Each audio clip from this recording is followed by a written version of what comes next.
have fought a very firmly. Natural occurrence, war, and the world economy. I belong to everybody, and I belong to nobody. ATN covers it all on ATN Politics today. Fought a very firmly. Natural occurrence, war, and the world economy. And I belong to nobody. ATN covers it all on. Good evening and welcome. You're watching Atn Politics. It's the network's flagship program.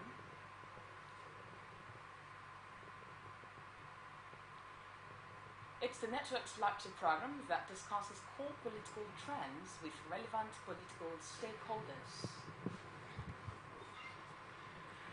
Today on ATN Politics, we will be discussing core issues from different political landscapes. And on the headlines,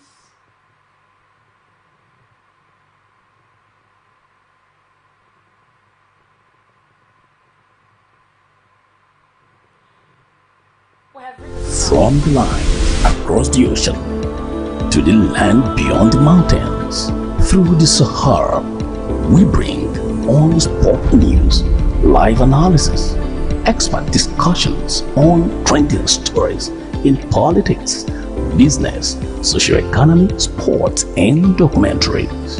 So catch all the updates on the happenings around the globe. Stay focused on the fact today. Only on Our lives are changed by history. We are one people, all of us. Leaders, politics. Nobody's ambition is what the blood. I have fought a very firmly. Natural occurrence, war, and the world economy. I belong to everybody, and I belong to nobody. ATN covers it all. You're watching ATN Politics. It's the network's flagship program that discusses core political trends with relevant political stakeholders. Today on ATN Politics, we will be discussing core issues from different political landscapes. And on our headlines, we have Rivers Crisis. Political solution needed to resolve issues, PDP. Ondo Guba, tension as race for governorship intensifies. Judiciary, ex-Governor Bello absent in court. And the PDP G60 lawmakers insist Damagun step down. A short break now, and when we come back, I'll introduce my guest and we'll dive right into the conversation. Stay with us. Every day, our lives are changed by history. We are one people, all of us. Leaders, politics. Nobody's ambition is what the blood. I have fought a very firmly. Natural occurrence, war, and the world economy. I belong to everybody, and I belong to nobody. ATN covers it all on ATN Politics today.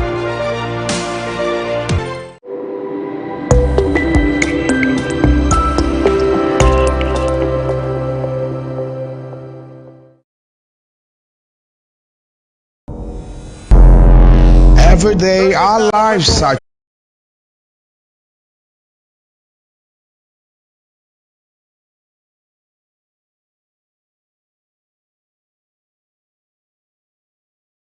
live analysis, expert discussions on trending stories in politics, business, socio-economy, sports, and documentaries. So catch all the updates on the happenings around the globe. Stay focused on the fact today. Only on ATN.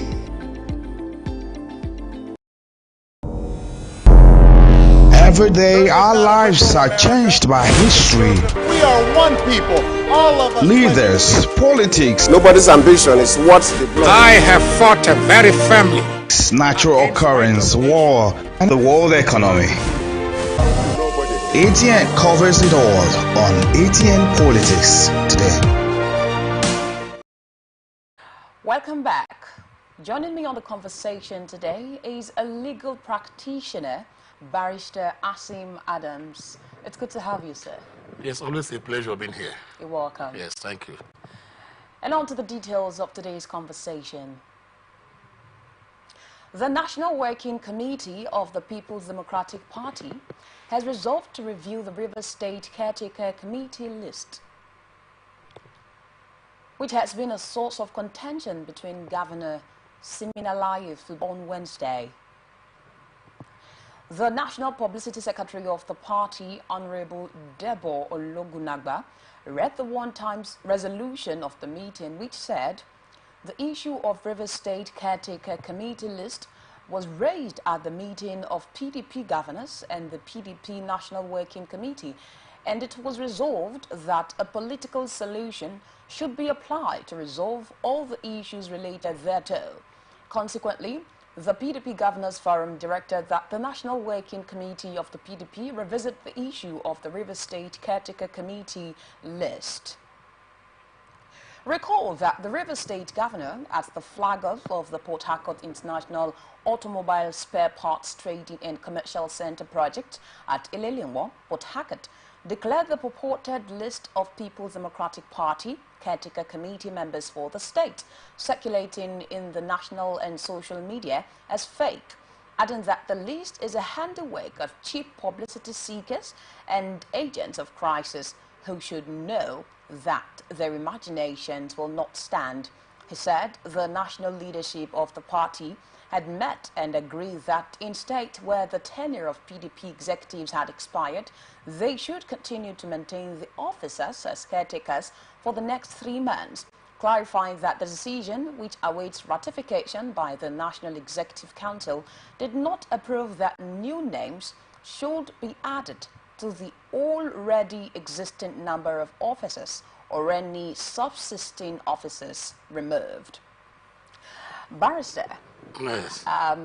it's been quite a back and forth there concerning the caretaker committee list of River State, apparently, and we saw how that the governor, Sim Fubara, came out to debunk the list, which was making the rounds on the social media as fake.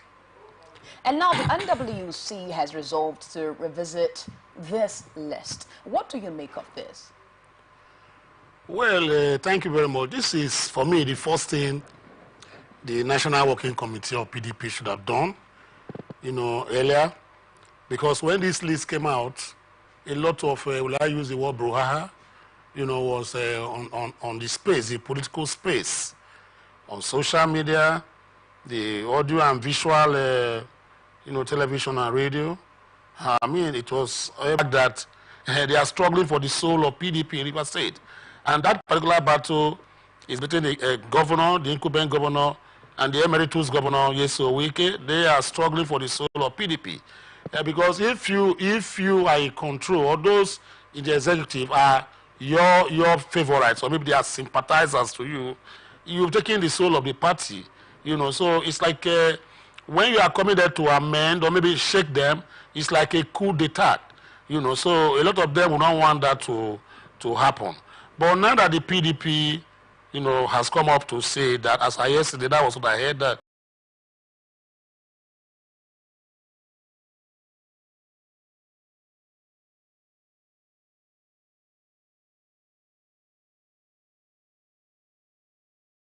should allow this matter exacerbate, more than what it has become in the days to come. So what would revisiting the list mean for the party? I mean, what difference really would it make?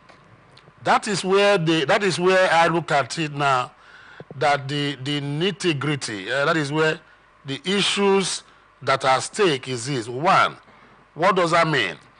The NWC or whatever they are called can amend, can say, because they are kind of whatever to have a say in situations like this. They can amend the particular list and say, oh, even though we know that your tenure, which is a tenure, whatever has expired, can we see if we can rejig this list and see if we can put in 1 or 2, to add to what we have. That is what the governor of River State was against, because he is saying that the old list be maintained. But the list that came out, there was a particular list that came out, and in fact that some names were substituted.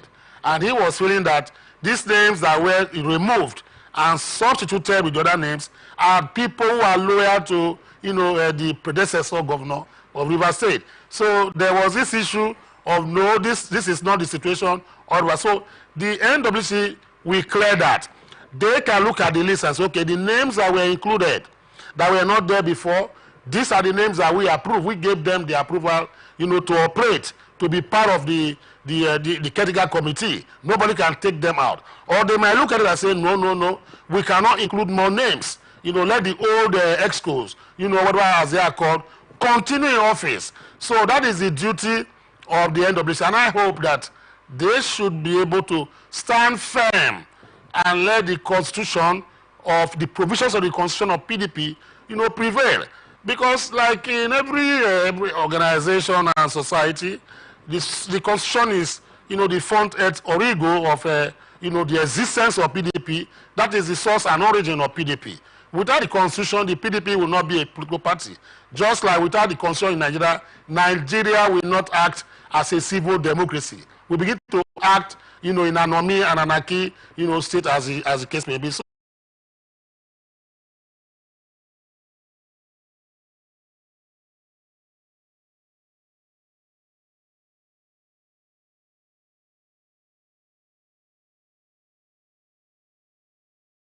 committee list, really, what impact would it really make for the party? You see, the point is this: absolutely, correct to say that yes, the NWC or whatever body called is aware of the list that was released into the political firmament. Where people began to go for that particular list, and they saw what was there.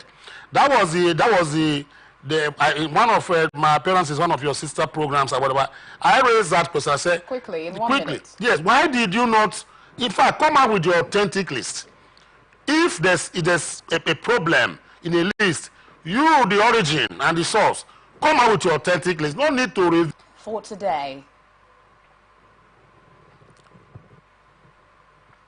the race to the November 16, 2024 governorship election in Ondo State has commenced in earnest as 16 Guba aspirants received clearance by the All Progressives Congress for its party primary holding in Akure, the state capital, on Saturday. Next Saturday, the All Progressives Congress in Ondo State will produce its candidate for the November 16, 2024 governorship election through a direct primary election.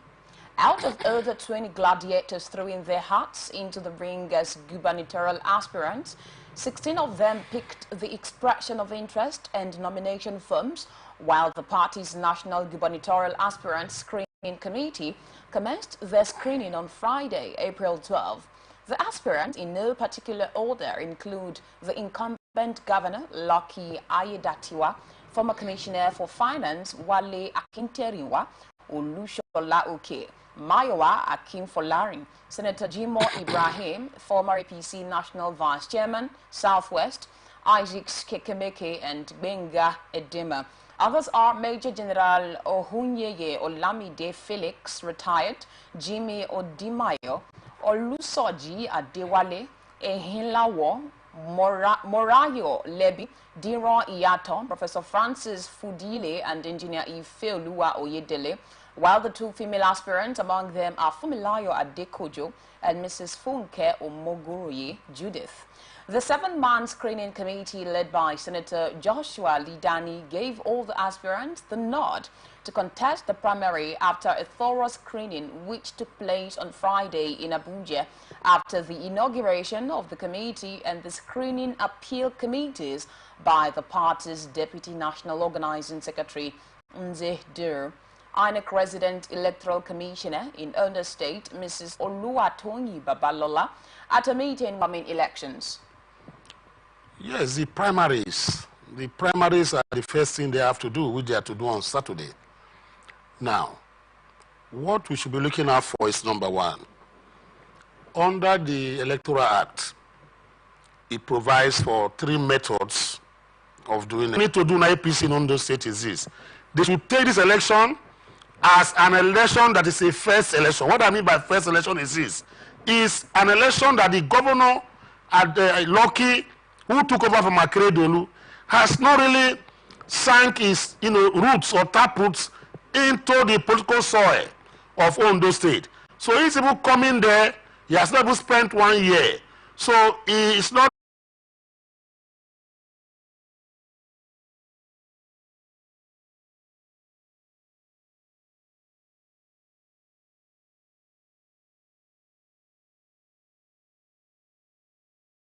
under him, under the constitution.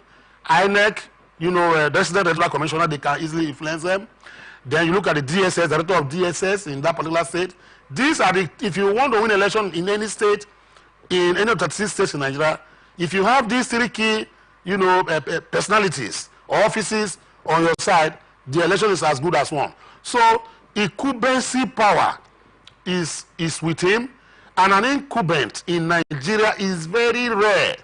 It's very scarce for you to see a sitting governor who will lose his seat to an opponent. So the power of incumbency is a very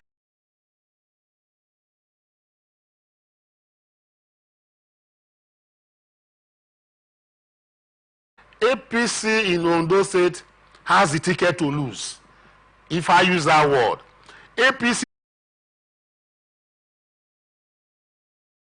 has been just in that particular mode, except it was distorted, by just the time of Mimiko, Olusegun Mimiko, Governor said for that period of time, using Labour Party as a pseudonym, whereas it was the people, the ACN that even gave him, that particular platform and the votes in that state. So as it is right now, you are going to see that APC is the party that has all to lose, to throw away, because the PDP, in my own view and opinion, is not as, very strong as the APC. You understand? Okay. They may stories in politics, business, socio-economy, sports, and documentaries. So catch all the updates on the happenings around the globe. Stay focused on the fact today, only on ATN.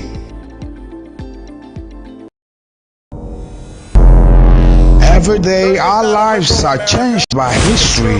We are one people, all of us. Leaders, politics, Nobody's ambition is what they blow. I have fought a very family. natural occurrence, war, and the world economy. I belong to everybody, and I belong to nobody. ATN covers His fundamental right to personal liberty.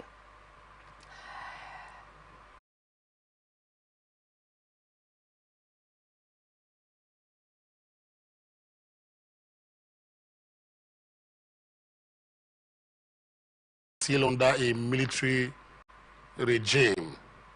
They don't know that we're in a civil dispensation and civil administration of governance, and we run, a constitutional democracy.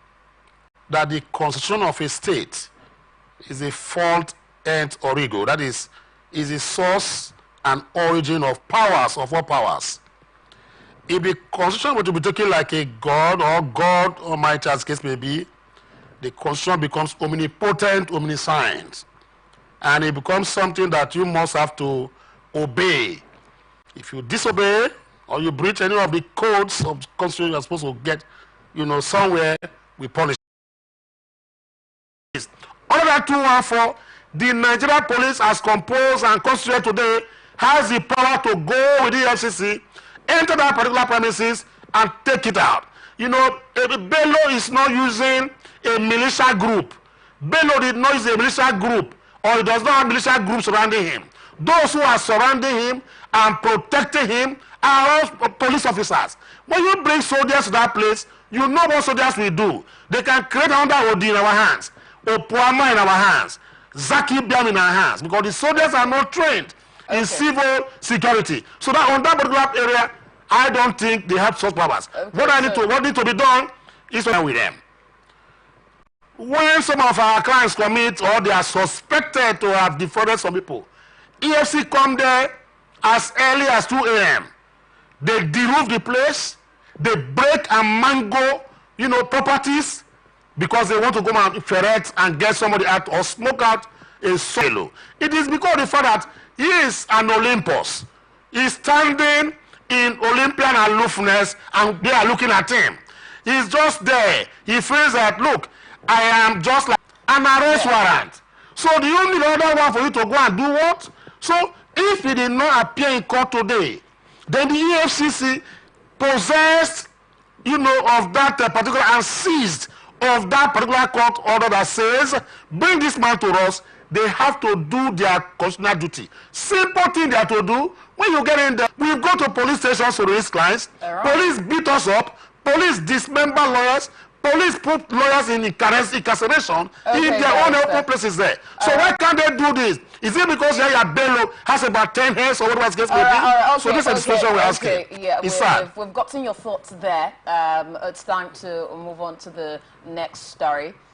This one says, a faction of lawmakers in the opposition People's Democratic Party, known as the G60, has distanced itself from endorsing a candidate to replace the embattled acting national chairman, Umar Damagum. In a statement released on Wednesday by Ikenga Ugochinyere, their spokesperson, the G60 said they held an online meeting on Tuesday where the issue of supporting a candidate arose, but they decided to remain on the path of advocacy for the right thing to be done rather than backing a specific individual. Ugochinyere highlighted the group's diverse support base, noting potential candidates from Kogi and Benue State. The statement underscores the G60's continued opposition to Damagum's leadership while maintaining a neutral stance on his successor. Their focus remains on advocating for a resolution within the party rather than influencing the selection process, with a preempting a neutral stance towards the issue of Damagum. But then again, they are opposing him continuing as the acting chairman of the party. Some of these politicians, especially these GCC, whatever as the case may be, they are a pressure group. They do not have, in my opinion, such baptismal power to say that Damagum has to leave out of that place. The duty of removal, it is as the case may be, lie with the NWC or NEC of a political party. Now, you can act as a pressure group. Now, even as it is, why this their demand has now become a puerile one, in my own opinion, is this. Section 46 on 47 sub 6 of the PDP constitution, which they are relying on, says, now, number one, is that if an executive, Iyocha Ayu, was to spend 4 years in office when he was voted, elected as a chairman of PDP. But I think he concluded, he did about a year or two before, that imbroglio started that, led to his exit, as party chairman of a PDP. Now, what 47 sub C of the PDP constitution says is that as Ayu has, left or removed, these are PDP people. They know the constitution of PDP more than, you and I. They are saying, yes, you have your right to make your own demands, as the case may be. But we have agreed today, just about around 2 o'clock today, or before 2 o'clock today, it was agreed that, see, we're not even going to discuss the issue of Damagum and his removal or suspension or his exit from that particular, whatever the case may be. We are going to talk about unity and reconciliation. But you are still saying the NWC must go back and reverse that decision. That is left to you. You can either go to the courts. Because if a constitution is breached, the next thing you can do is to approach the courts to now interpret what section 47 sub 6 of our party constitution should be, or what the situation